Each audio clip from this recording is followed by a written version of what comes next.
আমার আল্লাহ বলেন, হে পৃথিবীর মানুষ, হে আমার বান্দারা, তোমরা দুনিয়ার মধ্যে কি ইচ্ছো আমি তোমাদেরকে দুনিয়ার মধ্যে পাঠাইলাম।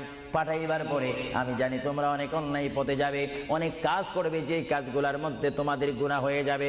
হে বান্দা, তোমরা গুনাহ করবে তাও আমি ভালো মতো জানি, তোমরা পাপ করবে তাও আমি ভালো মতো জানি।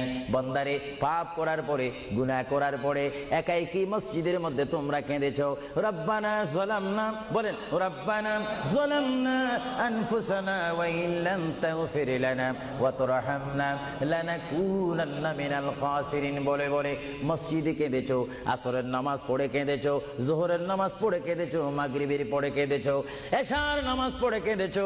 এ বান্দা, নামাজের মুসল্লা যখন বসে যাও, আমি আল্লাহকে তোমরা বারবার বল, আল্লাহ আমার গুনাহ মাফ করে দাও।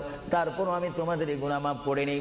তারপরও তোমরা নিশি রাত্রে, মানুষ যখন ঘুমে যায়, তোমার বিবি যখন ঘুম যায়, তোমার ছেলে যখন ঘুম যায়, তুমি নিশি রাত্রে ঠান্ডা পানি দিয়ে ওযু বানিয়ে নামাজের মুসল্লায় বসে তুমি আবার যখন ডাক দাও, রব্বুল আলামিন, পৃথিবীর কোনো মানুষ আমার গুনাহ সম্পর্কে জানে না, তুমি আমার গুনাহ সম্পর্কে জানো।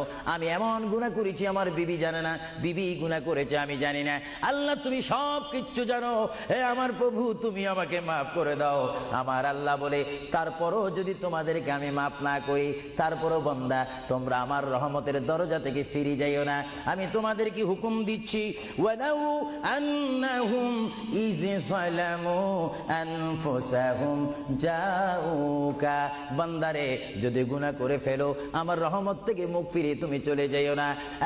বান্দা, আকাশ পরিমাণ যদি গুনাহ করো, পাতাল পরিমাণ যদি গুনাহ করো, সাগরের পানি পরিমাণ যদি গুনাহ করো, পাহাড় তুলনায় যদি তুমি গুনাহ করো, আমার দরবার থেকে তুমি নিরাশ হইও না। বান্দা, আমি তোমাকে একটি রাস্তা বাতাই দিচ্ছি, একটি পথ তোমাকে আমি দেখাই দিচ্ছি। সেই পথটি কোন পথ তোমরা জানো?